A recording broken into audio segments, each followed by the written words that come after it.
8,736 hours a year. That leaves you with 2,496 hours of weekend. Okay, got that? Weekend. We tend to not have weekends anymore because we constantly push ourselves 24/7, 7 days a week. You need to sleep 33% of the time, so that's 8 hours a day. That's a big chunk. But the sleep is so important because that's when our bodies regroup, they rejuvenate, and if you're not sleeping well, you need to sleep well, and not with the aid of medication. A third of your day is needed to recharge. We should have an 8-hour workday. I wish mine was only 8 hours. I typically have a 14 or 16-hour workday, and I'm trying to be better about that myself. So if you sleep for 8 hours a day, and you work for 8 hours a day, it doesn't give you a whole lot of time left for everything else that you need to do. So how are you slicing up your 8 hours? Are you commuting an hour each way every day? A lot of people look at that paycheck or getting paid more money to drive that distance. But if you're driving an hour each way to work every day, you're cutting into your personal time. So that's 4% of your year if you're commuting an hour a day to work. If you're commuting 2 hours to work, that's 730 hours, it's 8% of your year. So in the United States, what's standard here is 2 weeks of vacation. That is only 4% of your life. 4% of each year of your life. Not very much. My sister lives in Australia, a little bit more civilized there. They take 8 weeks of, and they call it holiday. They don't call it vacation. They really want to party. It is holiday. And I have spent, it took me, I hate to admit it, 28 years to go visit my sister in Australia who's been there that long. And I will tell you, those people know how to holiday. They have holiday parks. They call them caravan parks. Here, with their trailers, and they go behind cars. In Australia, it is the biggest thing. They have holiday parks everywhere. So in Australia, they take 15% of their time every year to have holidays. We take 4%. What's wrong with that picture? So obviously you just learned about the Zumba. You should be exercising 3 hours a week to decrease your risk of all cancers. It certainly works very well in breast cancer. Studies have shown if you exercise 30 minutes a day, it decreases your risk of getting cancer back. It decreases your risk of getting cancer at all. So you should be spending time making your body move. Our bodies were not meant to be sedentary. We've moved into a lifestyle where we spend so much time working, not enough time moving, and our activities of daily living have changed. When I was young, my mom used to hang out about 8 loads of laundry a day. You go down the steps to the washer because you didn't have a dryer. You put all that laundry in there. You carry it up. You're getting the upper body strength. You walk the wet laundry out to the backyard. You hang it up. You're bending down. You hang it up. My mom had such amazing physical fitness just from her activities of daily living. We didn't have a dishwasher either because my dad said I gave birth to, your mom gave birth to 7 kids. Who needs a dishwasher? We have them. And in the end, life is really not about the number of breaths that you take. It's about creating those moments in life that take your breath away. It's those moments that you have with your family, and we are missing the boat big time. So every week, I call between 3 and 5 individuals, men and women, and tell them they have breast cancer. It is not a phone call that I love to make. It is actually my least favorite part of my week because what happens is I just, in one moment, in one phone call, in one conversation, I change somebody's perspective for the rest of their life. So what I try to do is change that perspective from something bad and say, how do we turn the negative into the positive? Because cancer makes you look critically at how you're going to slice your pie. What are you going to do with all your other hours besides the 8 hours that you're sleeping? So the 8 hours that you sleep is non-negotiable. The other 16, they're negotiable. So what I say is you've got to create your own reality. And I liken it to minding your P's and Q's. We were told that when we were in school when we were younger, but I have different P's and Q's. So the first P I have is for perspective. Perspective, yesterday's laundry piling up on the floor is not a big deal once you've been diagnosed with a big C. It changes everything. You could care less about the things that used to set you off. And when you look at the value of your life, it's not how long you're here on the earth, it's what you do with the time that you have.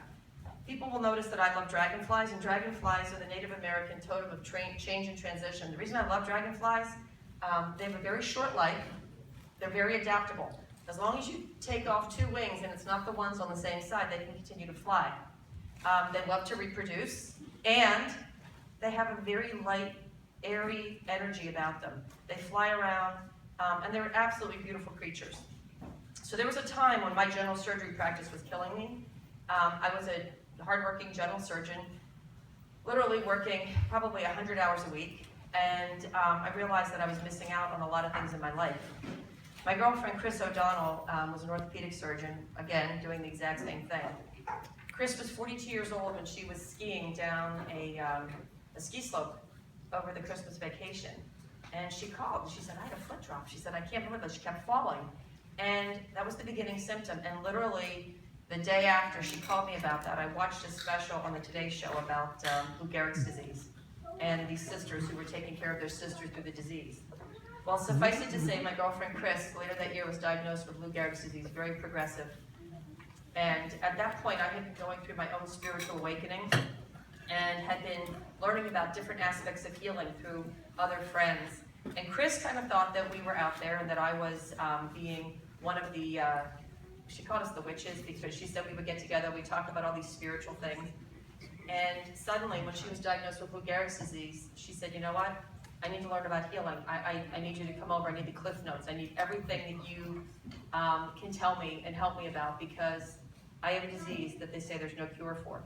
So Chris's story really changed my perspective because breast cancer is curable, colon cancer is curable, melanomas are curable. Almost all cancers that we know now have an opportunity to be cured.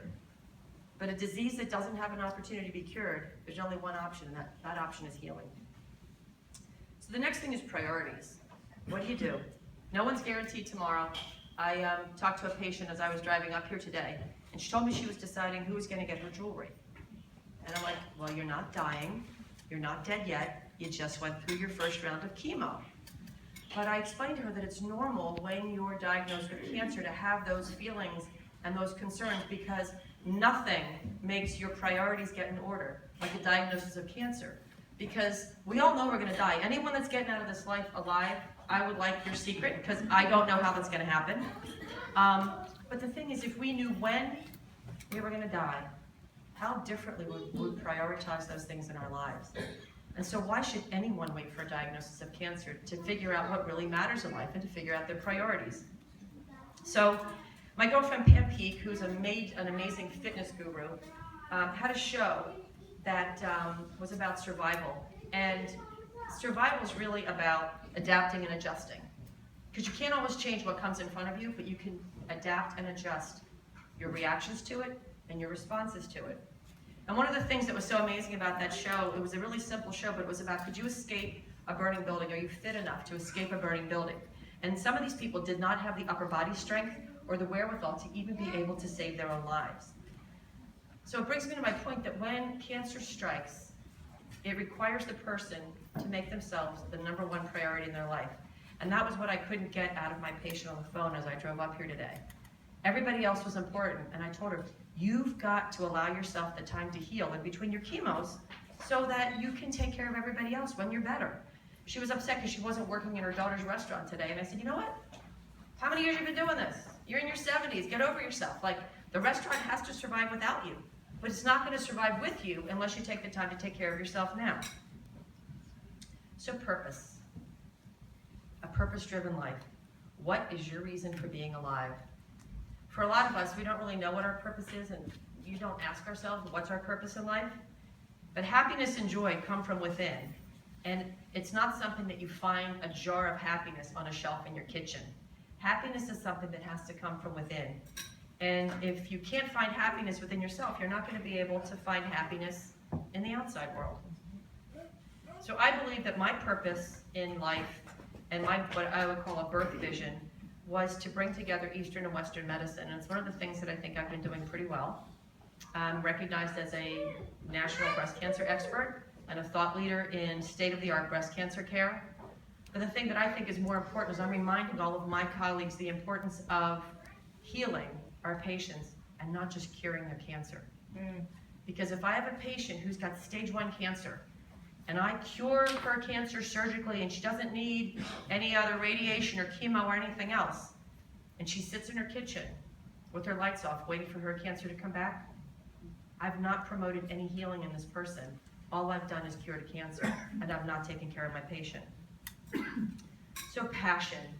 Passion is something that we all need to find. We all have them. People don't always talk about their passions because passions don't always pay the bill. I will tell you, my oldest son is a mechanical engineer. His girlfriend's an electrical engineer. My mechanical engineer son, I joke and say that he majored in race car design at the University of Pittsburgh while he got a degree in engineering, because he spent every waking moment in the bottle of Benedict Hall building his race car for Society of Automotive Engineering. His first job out of college was not in the race industry. He spent a year and a half working in an engineering job, and I told him, I said, you go to work every day, and I said, even though it's not your passion, you make that day your purpose until your passion can become a reality. I'm happy to tell you, he's 4 weeks in, and he's now working for Joe Gibbs Racing. And he does not go to work anymore. He gets paid to fuel his passion. But a lot of people are not willing to do that because they get a higher paycheck, doing a different job, but it pays the bills. But what's the expense that you give up when what you're doing as your purpose in life is not aligned with your passion? So I try to get my patients to identify their passion to fuel their inspiration. And if they all say to me, well, you love what I do love what I do. I know that I make a difference every day. I may not be able to cure each and every patient that walks in my office, but I know I can help that patient find healing, and I can help that patient find peace. And that's what matters. And I don't give my patients cancer. That was a hard reality. And this is the message from Monique as she's filming this right now. The message is, you don't give your patients their cancer. You may not always be able to take it away, but it doesn't make you a failure as a physician. It makes you a spiritual being having the most human experience because you care. And I will tell you, I will never stop caring. I went to a funeral last week of a young patient. It was my partner's patient, but I got to know her through a fashion event. And everybody says, how can you do that? How can you go to there? How can you go to those funerals? They're awful.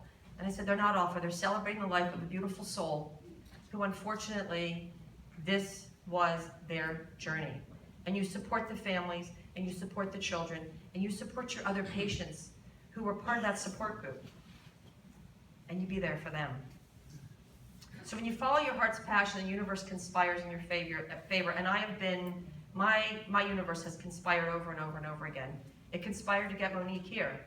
She came to my house for coffee, not knowing where she wanted. She was wanting to go to Texas. I'm like, are you kidding me? Like, Texas? I said, and Dr. Pagan, who's here at Grandview, was my intern, and I can tell you some stories about him. And I said to Monique, I said, you have a unique opportunity. I said, you're a gifted surgeon. I said, but more important, I said, you are a healer to your core, and Pennsylvania needs more healers to take care of their patients. And that's why I thought she needed to come here. So there's a great book called The Great Work of Your Life, A Guide for the Journey to Your True Calling, and it's by Stephen Cope. And it's a wonderful read. It's not about cancer at all. It's about finding your calling, finding your passion. And then my next P is for perseverance, because I didn't just get where I am without difficulty. I built a hospital in 2007 for the right reasons with the wrong people. It closed. It was painful. But I will tell you, sacrifice is one of the things that we often have to make to move to places of greatness. And it takes tenacity and determination. And it's perseverance that gets you through the cancer treatment, that gets you through those chemo sessions where you really don't want to be there. You'd like to pull out your hair, but you can't because your hair's already fallen out. But it's that perseverance that allows you to get through those difficult moments. And then there's the plan. So everybody has a life plan. We all had a blueprint when we were born. And the blueprints are great. It was all laid out for you, kind of like your DNA. But we know that not everybody's DNA behaves the same way because we've got lots of factors that affect our DNA. So your life is not unlike the blueprint as if you were building a house. During the process of construction, something comes up, you run into rock, you run into whatever, and you've got to change the plans. So if you're a contractor and you come along a problem, so your cancer diagnosis was not in the blueprints. It wasn't in the plan of your life. But just because it wasn't in your plan, it doesn't mean that you can't make it one of those pivotal moments to change how you look at everything. So you really can't go around life having more woulda, coulda, shouldas. I would have done this, I could have done that. I have patients come in, oh, I should have done a diet earlier because maybe I wouldn't have gotten cancer. And I always tell them, I said, stop shoulding all over yourself. You can't should your life away because the woulda, coulda, shouldas They don't matter, because you can't go back and change the past, but you can change the future. And if you don't have a plan, if you fail to plan, then plan to fail. So you have to have a plan about how you're going to move forward. And in the end, it's all about one thing. And if I can do this for each and every one of my patients, then not only am I a gifted surgeon, but I'm a really good healer. And it's finding peace in your heart. It's the peace that happens when you accept who you are, where you are, and what you're doing. Because it's that peace that passes all understanding. It's that peace that brings you to that place where you know that every day in your life you're making a difference. The only thing that each of us is guaranteed is the moment. None of us are guaranteed tomorrow. And I have a crystal ball on my desk, and I tell my patients that all the time. I said, if I could look into this crystal ball, and if I found out that I only had a month left, I say, no offense, but I'm out of here. Someone's going to finish your consult, because I got a lot of living to do. If I only have 4 weeks left, what am I going to do with that precious life that I have? So a cancer diagnosis, it stinks. It uproots your world. It changes everything. But when you can come through that diagnosis and you get rid of the energy vampires in your life and you learn to say no and you learn to follow what matters and live and be true to who you are, then you will have that peace in your heart. And it's that peace in your heart it's all about. So my cue, I had a lot of P's. I only have one cue. Quit whining and make the changes. You know, when patients come in and they go, wow, I was like, I don't want to hear excuses. We all have opportunities for improvement. We all have opportunities to make our life better every single day. So unfortunately, we live in a society that forgets about being in the moment. We have a society that puts so much emphasis on retirement. And, you know, the Australians, they're living their holidays every year. We're waiting for our holidays to be retirement. And how many of you have heard of friends who get to retirement and drop over dead the next day? Not exactly in my life plan. So we live in a society that we've become distracted by everything. You know, it used to be that we worried about drunk drivers. My brother was killed by a drunk driver when I was 17. Changed my entire world. Now it's not drunk driving, it's distracted driving. It's the person texting or answering a text. It's the person who's thinking about what they should be doing instead of focused where they are. We're living life under the world of distraction, all of the electronics, all of those things that keep people disconnected. That's why I'm writing that next book, because my next book, Shifting Gears, is we need to get back to a place where we choose to use technology for what's good, which was great today because I could call my patient from my cell phone because I could access my EMR. It was a wonderful thing. But I wasn't texting on my phone when I'm driving. So we need to learn how to use technology and not let it use us.